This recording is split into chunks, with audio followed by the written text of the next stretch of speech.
Hey humans, how's it going? Susan Ruth here. Thanks for listening to another episode of Hey Human Podcast. This is episode 227, and I had a conversation with award-winning photographer Robbie Quinn. I've known Robbie for years. He's a lovely dear friend, and his wife, Kate O'Neill, was on the show as well in the first year of Hey Human, so keeping it in the family here. Even if you're not into photography or, that's not something that necessarily interests you, I really recommend this episode. At the very end, Robbie starts waxing poetic and philosophical, and I really love the way it turned as he discusses humanity and how he sees the world. It's really quite beautiful. In other news, Hey Human on social media, it is on Facebook and Instagram. You can find my own personal stuff, Susan Ruthism, at Facebook, Instagram, and Twitter. You can email me, susan@heyhumanpodcast.com. If you go to Hey Human Podcast, you will find a links page, and every episode has a section of links. Highly recommend checking that out. Lots of good information there, including the answer to Robbie's question about where French fries originated. So definitely check that out. Also on the heyhumanpodcast.com, you'll find the merch page. Yes, it's true. Hey Human now has merch. And we've had some of our first customers for the merch site. It's very exciting. And word on the street is everything is great. So that makes me very happy that people are excited about the products when they arrive. So definitely check that out. Rate and review Hey Human on iTunes or wherever you get your podcasts. And also, if you want to know more about me, my music, art, acting, or anything else that might be going on in my life, check out susanruth.com. You can also join the mailing list there, which is very exciting. I send out a mailer about every quarter, and if you want that, then definitely sign up on the mailing list. If you're into music, check out my music on iTunes and Spotify. Susan Ruth, of course. And my friend Sammy and I made a song under the moniker Muskrats, muscratz.com, muskrats.com, and go check that song out. It's to encourage people to vote, and it's a bit tongue-in-cheek. We had a lot of fun doing it, but the sentiment is very real. The idea of the song is tongue-in-cheek, but we do want everyone to go out and vote.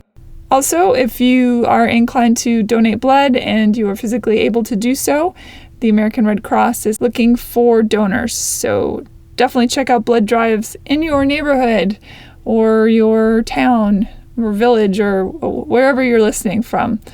Thanks for listening, everybody. Stay safe, be well, and here we go. Robbie Quinn, welcome to Hey Human.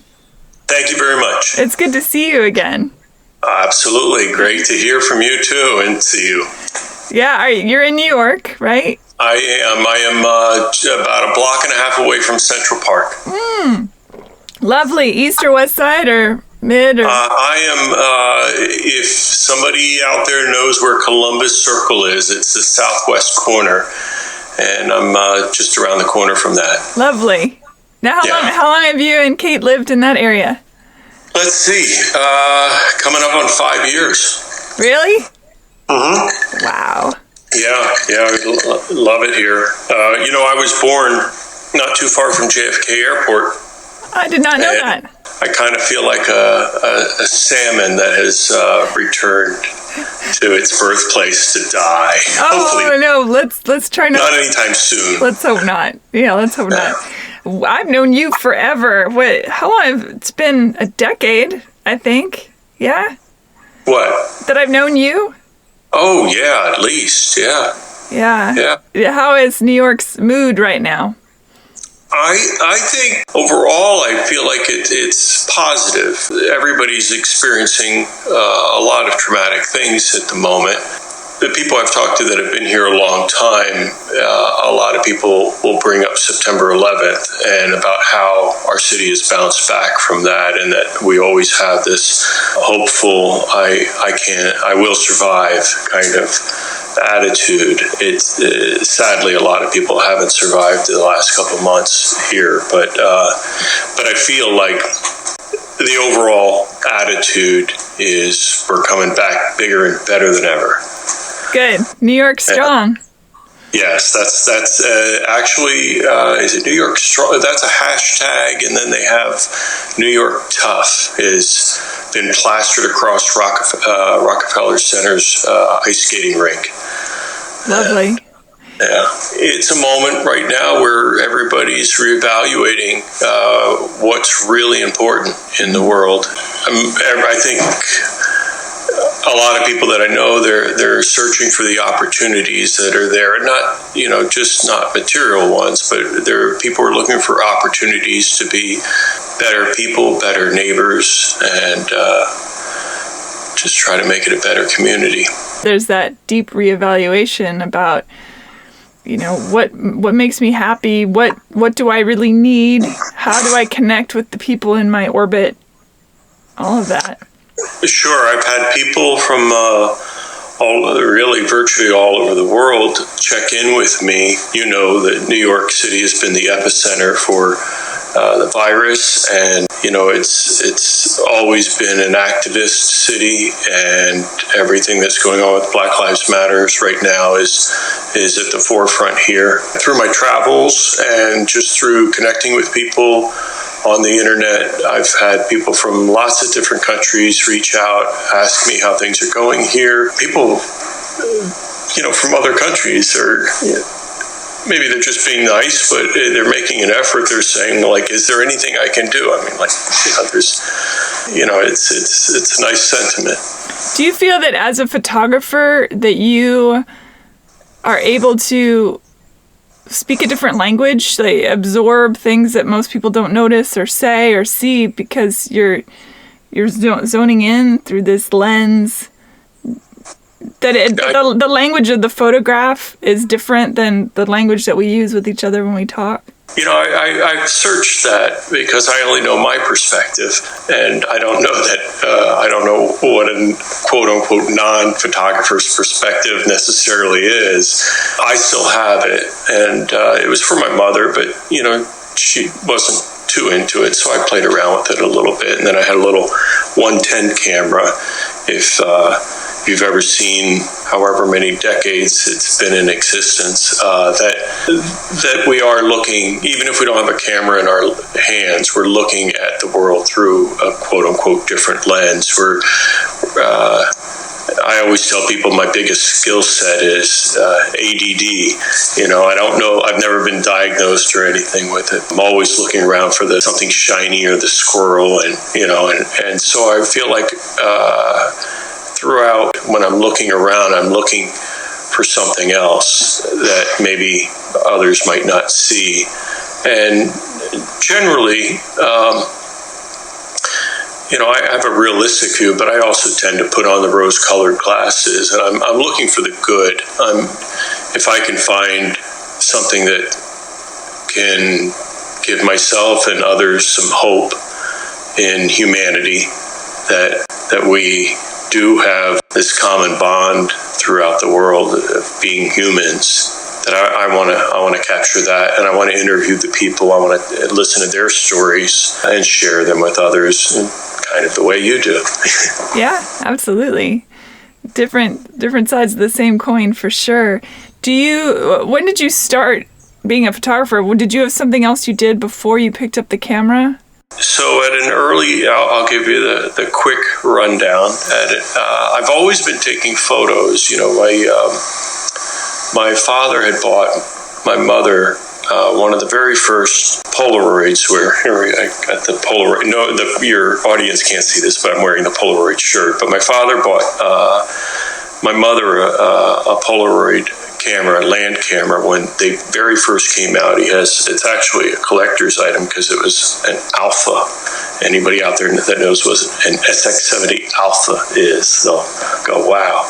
Back in the day, the little thin rectangular cameras that I always felt like they were like a spy camera because it was pretty small. Actually, before being a photographer, I was a musician, played CBGBs in a place called the Cat Club that's gone in Philadelphia. We played the Trocadero and a lot of colleges and We were played on a lot of radio stations. What was the band? The band was called The Score, and there's although we were never signed, we broke up with all the record companies pursuing us. We got in a fist fight on stage, and that was it. Fortunately, so rock and roll.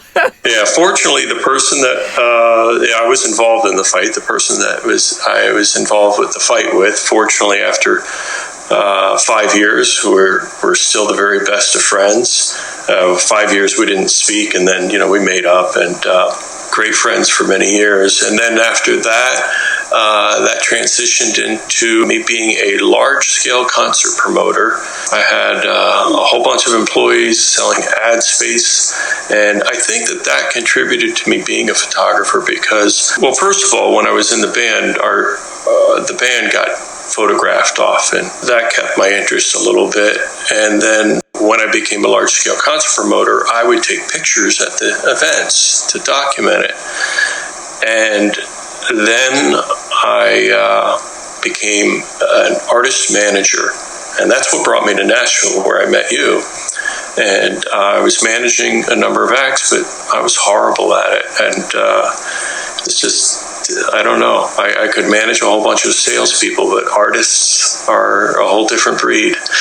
So I wanted to, I was actually hiring professional photographers in Nashville. One that I can think of offhand was a really wonderful human being, Ben Pearson. He's in Nashville, and he's gone on to do some documentary films.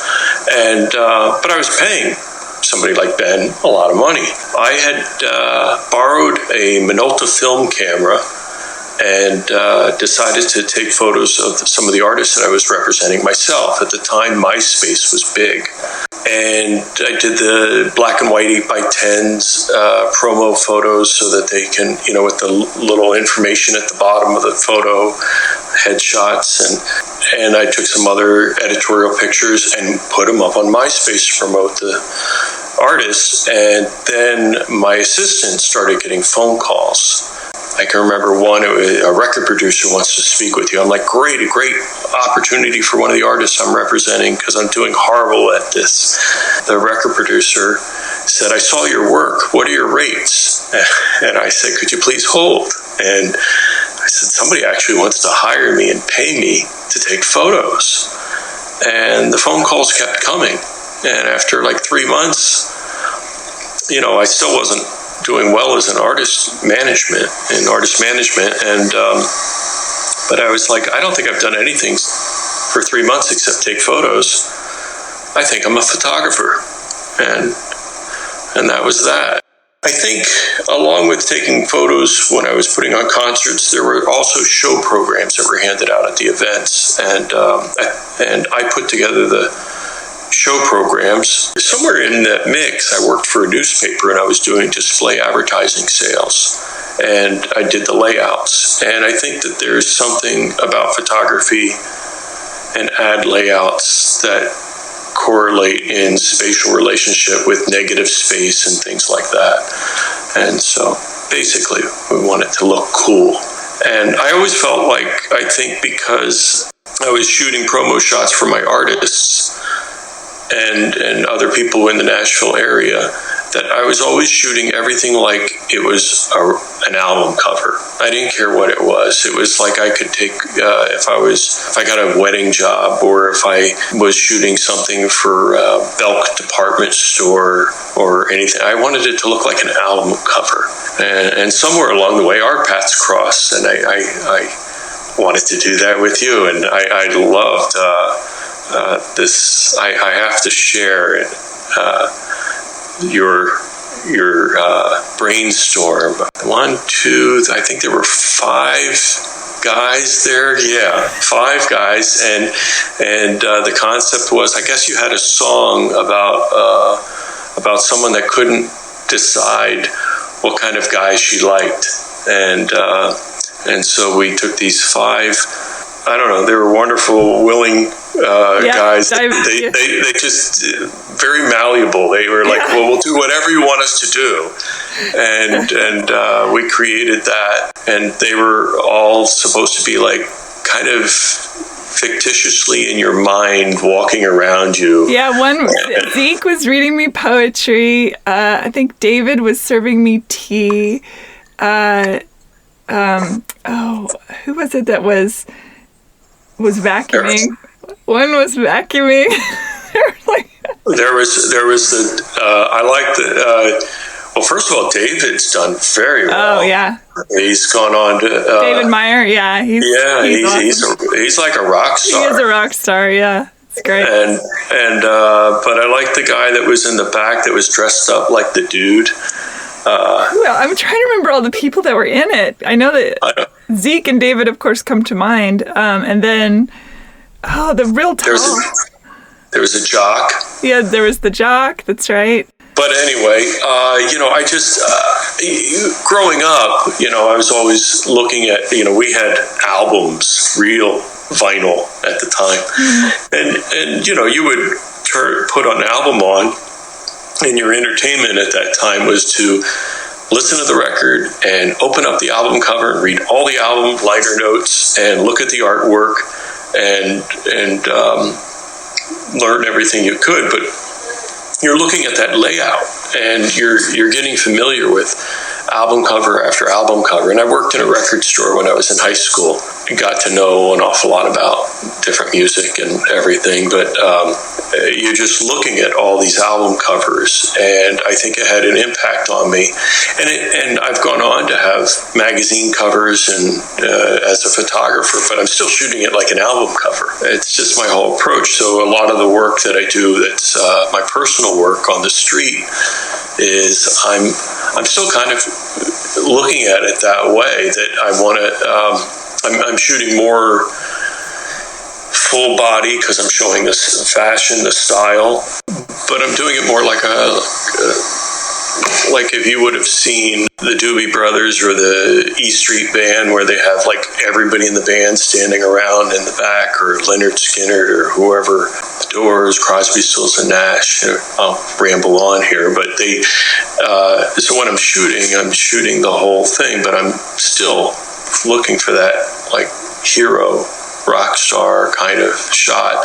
I've since gone on and shot a number of politicians, and they're like more rock stars than rock stars because they have like bigger egos and more attitude, and you're still looking to try to catch both sides of them being very competent, but at the same time approachable and relatable.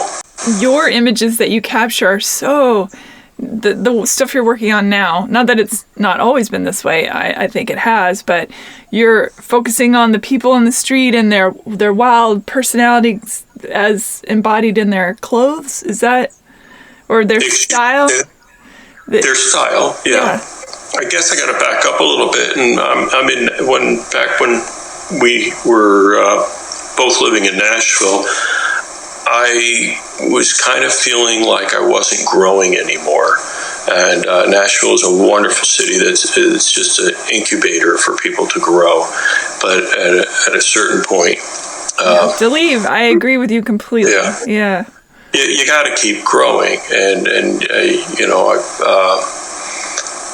I had actually debated on going to L.A., out in your country there, but I'd been from New York, and my attitude was always about that LA was glam and New York was grit, and I knew I was attracted to the grit, and taken trips to both places. Came up here to New York, and it really just clicked. I had gotten a couple of jobs up here, and it all felt right. I felt like, what was it that really made LA glam or New York grit? And there's a lot of factors, but I always tend to focus on the person and the people in New York. They're kind of like right to the point grit, and a lot of people will say, well, New Yorkers are rude, and perhaps, but you always know where you stand, and it's very to the point, and which I appreciate, because sometimes I don't always pick up on the little nuances. So now, I was just intrigued. I wanted to know everything about New York when I moved up here. Even though I was born here, and our band had played up here, there's a real big difference between visiting or being a tourist or spending a little bit of time and to really living. Because when I was being born here, living out near JFK is a whole lot different than being in Manhattan, and where it all seems to really happen. And not that Brooklyn, Queens, and Bronx aren't really cool. Sorry, Staten Island, I'm not really mentioning you. Got a whole bunch of people hating me now, but that's okay. But I was really wanting to know, just immerse myself in everything that is all the truth and hype about New York. And like most anywhere, the most interesting thing about the place is the people, the diversity of the people in New York. My barber teaches me some Hebrew, so I leave him and I say lahi taro. Guy from the Middle East is at my bodega, and I'll say masalama when I'm leaving, and of course, I'd already known some Spanish, but I'm always trying to pick something up. You can be on the subway and you have 15 different languages going on at the same time. And then having moved here, it opened up a whole bunch of opportunities to really travel, and traveling all over the world, and I guess getting an experience to understand and learn about other cultures, and that's been really important to me. And I feel like right now there's a time, obviously pre-virus, where people were traveling more, but also through social media, people all over the world are talking to each other, and there's a lot of governments are looking to establish like isolation governments, where we're closing ourselves off from each other. And it's just not the United States. A lot of countries are doing this, but that's not going to happen, because the internet has connected all of us, and we're all talking, and we all know that all over the world that there's wonderful people in all the countries that they're telling you that are really bad. And it's becoming more and more evident to me that the only people that are bad are the people that are running the countries. And so and there's a real desire for people to express themselves. And I guess going back to what you were originally asking, one way that people really express themselves is through their personal style. That's always intrigued me, because, when going back to when I was in a band, you wanted to have an image, and it was all about your style and what you were putting across. And so now I'm interested in not only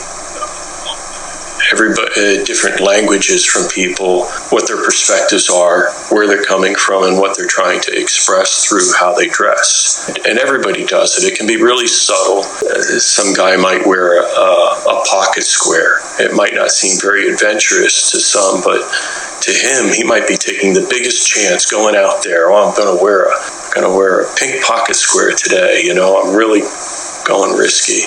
But other people, they'll be a little bit more overt about it, but what I'm finding is that there's a common thread in both of them. Everybody's both trying to say, I'm me, I matter, I have something to say, and I don't want to be, especially in New York, I don't want to be lost in the crowd.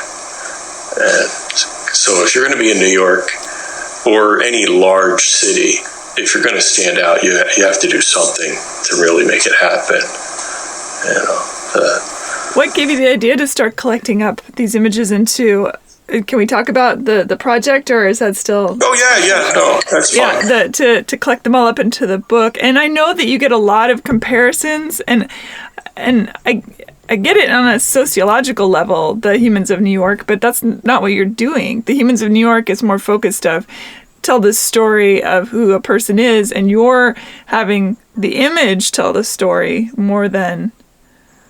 Sure. I have a lot of admiration for Brandon Stanton, the photographer behind that project, and it's wonderful. It's funny, really hadn't ever researched a lot of other photographers before really getting involved in it, because as I'd mentioned how my process of doing so, I kind of just fell into it and then just kept doing it. It wasn't like I was 10 years old and wanted to be in the Beatles, and just that was my mindset. It was just like it kind of found me.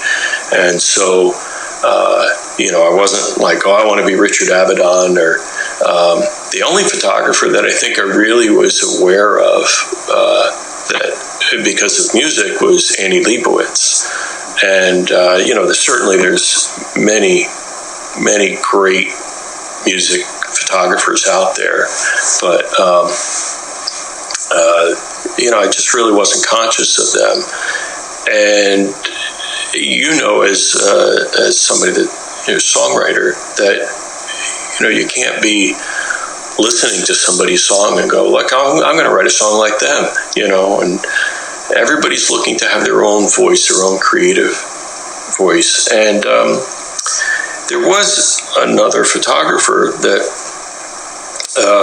as I was coming up here, that I was aware of, and that was Bill Cunningham.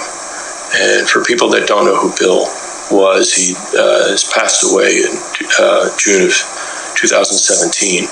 And Bill had worked for the New York Times for many years, 30 years. He had a column that came out every Sunday. He wasn't taking portraits of people, and he never talked to people. If you look him up, there's Mark Bozak has a new documentary on his life. I don't know, you'd have to look it up, but it's tell you all about Bill Cunningham. But Bill had been a hat maker, and he wrote for a fashion review column, and then a friend gave him a camera and he just started taking pictures. And Bill was only taking photos of the style. Sometimes the people's faces weren't even in the photos. He just wanted to know about what people were wearing, what the trends were. And he would go out and take 100 pictures, and he would see what the common denominators were. And I'm just saying 100. He might have taken 1,000. I don't know.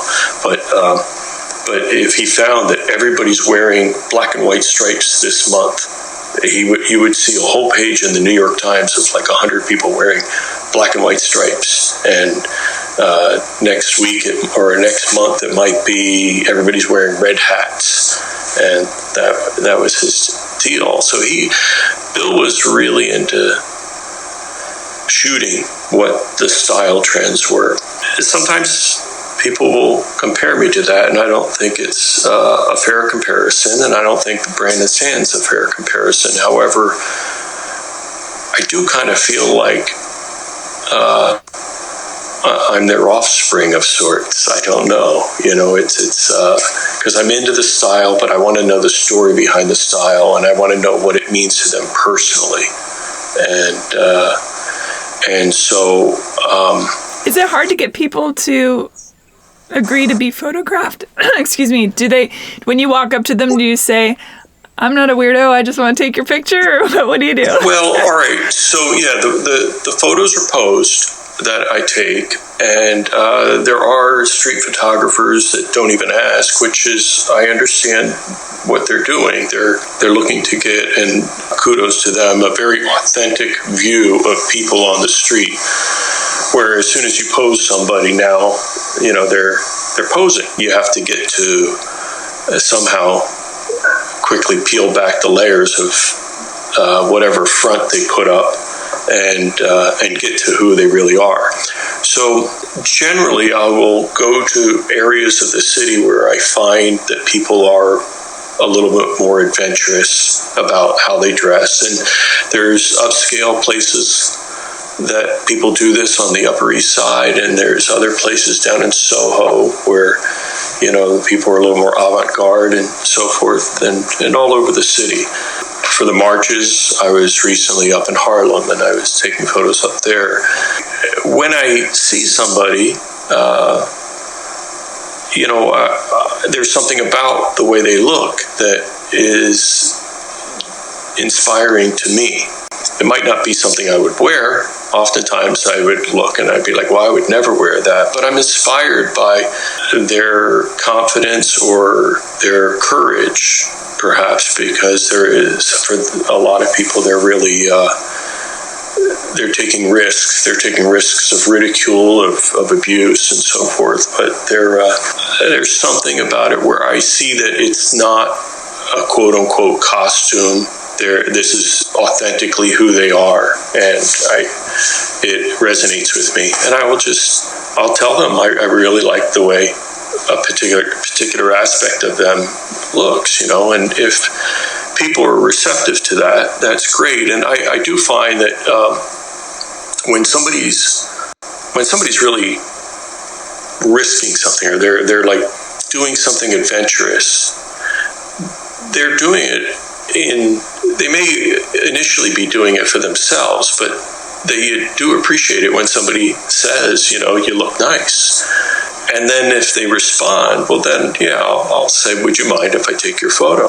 And, you know, it's rare that somebody says no. Sometimes they will. They might be busy. They might just not want their photograph taken, which legally in public, when there's, at least in the United States, there's some laws here that many people that are non-photographers don't understand. But if you're out on the street, somebody can just come right up to you and take your photo because you're in a public area. Now, should you take their photo? And that's up to the individual. For me, it's rare that I would take a photo of somebody without their permission.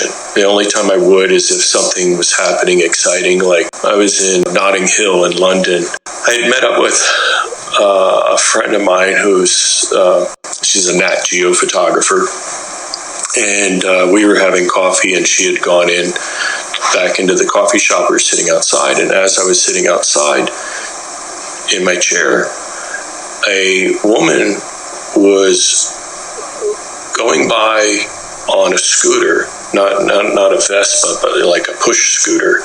She was wearing high heels and, very stylish. And I just thought it was really odd that, you know, somebody so stylish was also going by on a scooter. So, you know, I just raised my camera, took a quick photo, and the focus really isn't on her. And I don't know her name. I don't know anything. She just kept going. It's more of a scene than, it might even be hard to identify her, but it's just more of a scene. So I'll do that. I do that with people that are riding interesting bicycles or anything like that. But I always ask. And there you go. Is it hard as a songwriter and a musician, when I hear music and songs, unless it's classical music, which I enjoy listening to just because it doesn't have any words or melodies, so I don't have to think about, I just let it play. But when there's a song that's got words and melody, the writer in me is zoning in on that, and it goes meta a lot of times. When you, as a photographer, is that true for you when you're in a moment? Do you find it, I guess, distracting is the only word I could come up with, where you're trying to be in the moment, but the photographer in you is still taking in everything as if it were a potential photograph? Oh, you mean like if I'm not... If you don't have the camera in your hand and you're just living out in your life, do you always see things as a tableau, or are you able to disconnect from that? It depends. If I'm alone, oh, absolutely. If I'm alone and I don't have my regular camera with me, well, I might just pull out my cell phone. And I feel like cell phone photos are extremely valid. Anybody that says a cell phone picture isn't a photo, well, sure, it's a photo. It's probably a better camera than some professional photographers were using back in the 40s. But there are times where, a lot of photographers will be like, oh, I always have my camera with me no matter what. I'm always ready. And I feel like there's, just like anything, sometimes it's good to put something down and come back to it, put it down and come back to it. And when I'm with somebody else, I really have to discipline myself to focus and be in the present and enjoy their company and not think about photos. And most times I can do that because if you're around somebody that's interesting, well, they'll hold your attention. If I'm starting to think about taking photos when I'm with somebody else, that either means I'm not really paying enough attention, or I'm just not interested in what's happening. Or they are just boring. I love looking through your Instagram is wonderful. Robbie Quinn, and it's ROBBIE, Robbie Quinn NYC. So your Instagram, Robbie Quinn NYC, and I love the images. I mean, I'm a big fan of yours anyway, but I find myself a lot of times looking at the images thinking, oh, I wish I was so brave as to wear this. And then I read the caption of what people talk about with their own personal style, and I think, for some of them, it's bravery, but for some of them, it's just, as you said, a manifestation of who they are. And I think, oh, to be so daring and bold and colorful, and I've always envied that in people that like Helena Bonham Carter's that just wear the wackiest stuff, or the. Sure. For me, though, I feel like what intrigues me about the person is that I can tell that what they're wearing, that it helps them be in touch with some feelings about themselves, and it can empower them, and it helps define themselves for themselves, but also for others. And we're all communicating in one way or another. A lot of times, I'll go out, I'll wear something that's not very different at all, because I intentionally, that day, I want to blend in. I really want to be invisible. And then there's other times where you want to say, hey, here I am, kind of thing. I feel like it would be very hard to make you invisible. You're very tall, very handsome. Your eyes are so bright. I can't imagine you blending in at all. Well, I'd put on this baseball hat, and I'll put on the sunglasses, and, I feel like people would just think, is that a movie star? Yeah, I've gotten. I'm sure. It's fun when that happens. I'll be, oh yeah, didn't you see my last movie? What's the book called? The book is called Street Unicorns, and I haven't officially announced it, so here I am announcing it, and I've been very fortunate to have a dear friend named Carol Dietz help me put the book together, as she had also worked at the New York Times for many years, and she's a fabulous graphic display artist, editor. Just like if you're a musician, you want to have a producer or somebody that is giving you an outside opinion of how to tweak or refine how you're presenting your song. And in the same way, any art, if you're a painter, the gallery has an art curator. You might be putting great pieces of works of art together, but you want to have somebody present them in a way that's that you may not think. So Carol has been wonderful in that and really made things come alive for me about organizing it. But the book Street Unicorns is it's basically a collection of a lot of people that I photographed, and it also has my own thoughts about why we pay attention to what we're wearing or don't pay attention to what we're wearing, and what we're trying to express with that, and what we're trying to communicate to others, and hopefully get the response we're looking for. And sometimes that response is, don't talk to me. I don't want to talk to you today. And other times it's, I'm open for conversation. If I see somebody really interesting and they're communicating, I don't want to talk to anybody today. I have to be very considerate of that, or cautious, and perhaps wait for them to notice me and see if we want to talk. In doing so, I've met so many wonderful friends. But you had asked me earlier what got me started with this, and I would say that I was visiting up in New York, and there's a woman in Nashville named Cindy Wall, and Cindy had told me that her daughter had been rooming with this woman here in New York, and that I should meet her on a visit here. And I did. Her name's Sephora Solomon. And Sephora, she rides her bicycle all around the city, and she has her own book, The Art of Dressing, on at Rizzoli Books. And she teaches workshops on how to dress, and maybe not necessarily the way she dresses, but in a way that you're being authentic and you're expressing who you are. She's been in documentaries. She's done advertising for Target, Sunglass Hut, and she just turned 70.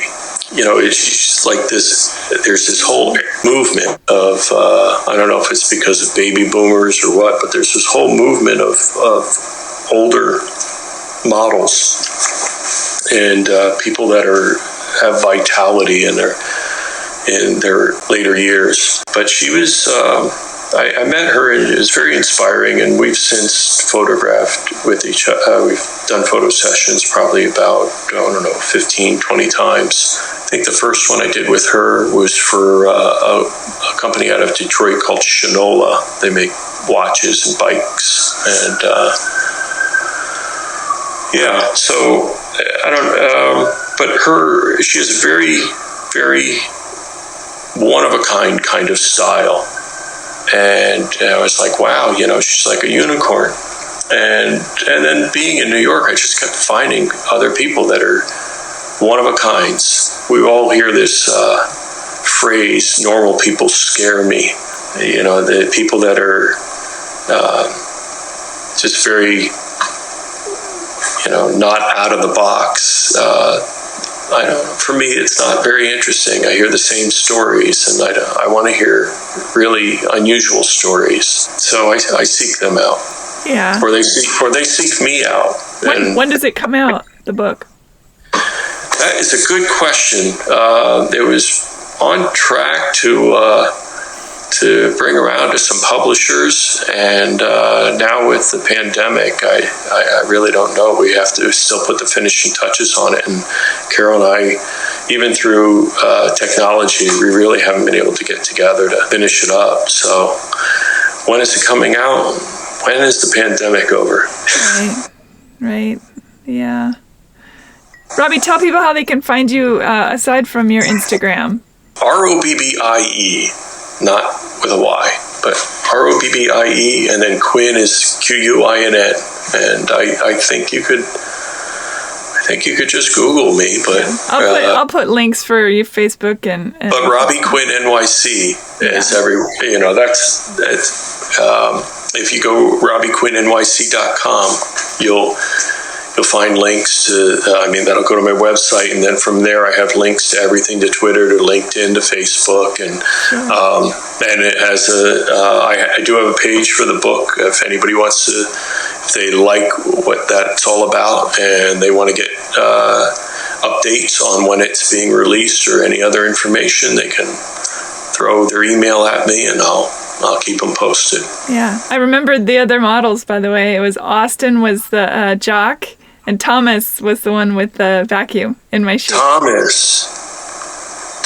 yeah. Yeah, what's his last name? Do you know?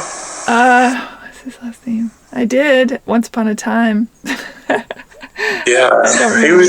They're all great people. Yeah, love bugs for sure. I mean, I think it's all super fascinating, and I do think it's wonderful that there are documentarians that are capturing humanity. Yeah, I feel like I should tell you that, it's the photos that I'm taking are about people's style and what it means to them on an emotional and level and everything. But as a whole, when I go back and I'm putting this book together, I realize that the book really, the style and the photos are just a way of sharing a bigger story.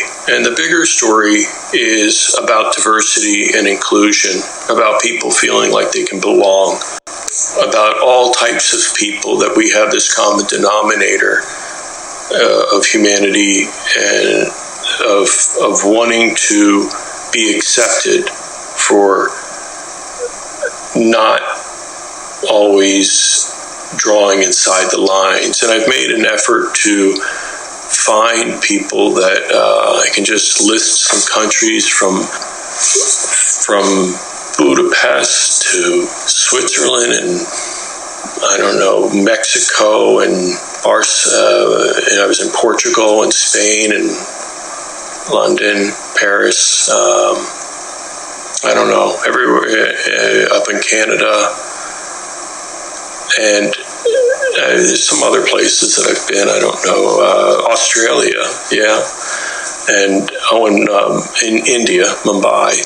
I just find that there is this whole aspect of people that they're not only using their style, but that's just a way to show it. But the people do want to be. Everybody wants to be loved, but everybody wants to be accepted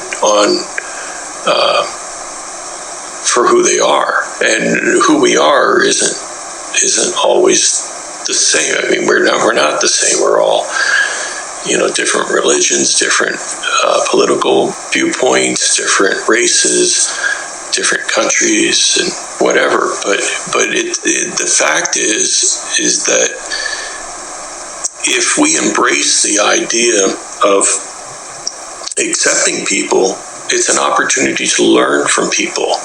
And,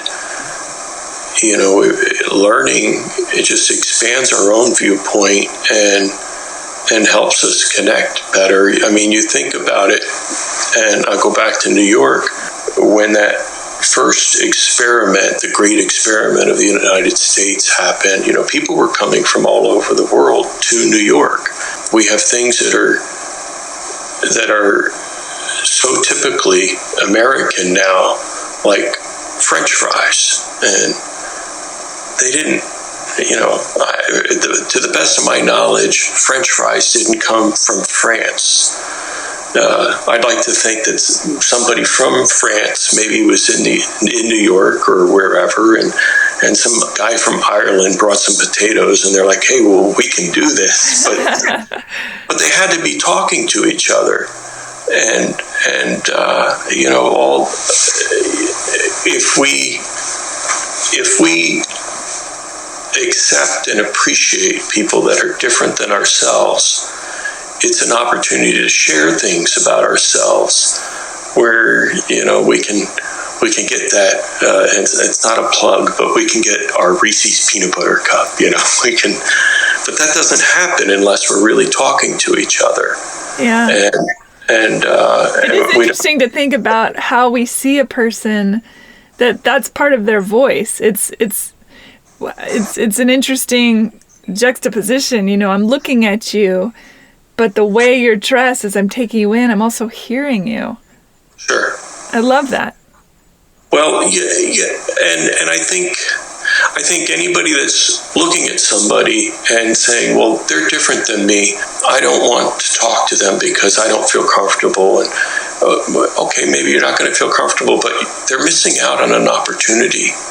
And if they just want to talk to everybody that dresses exactly like them, believes everything that they believe in, is from where they're from, I mean, they might as well just stay at home and talk to themselves. Yeah, it's it's only when we expand our contact and see somebody and not run away from them because they're different, but run to them because they're different and say, hey, what's that all about? It's why we have, this whole thing about and I don't want to get real political here, but the whole thing is let's put up a wall and send everybody back to Mexico. And it's hello. Who doesn't love people? We learn so much from each other, and people come from all over the world to go to colleges in the United States. There's just opportunities to do so much, and if somebody travels abroad, you learn so much. There's a great value in appreciating people for exactly who they are. It's a gift, and if we don't embrace it, we're just missing out on a lot. I agree. What a lovely sentiment to end on, too. Robbie, I really appreciate you taking the time to talk, and everybody, please go look at his photographs. They're exceptional and vibrant and lovely. And if you're stuck at home, it's a lovely way to see the world from your living room. Thank you. Yeah, absolutely. And I'm excited for the book to come out, especially because I want a signed copy. Thank you. There you go. All right. Thanks for listening, everybody. Thank you. Bye. Bye. Rate and review Hey Human on iTunes or wherever you get your podcasts. Thanks for listening. Bye.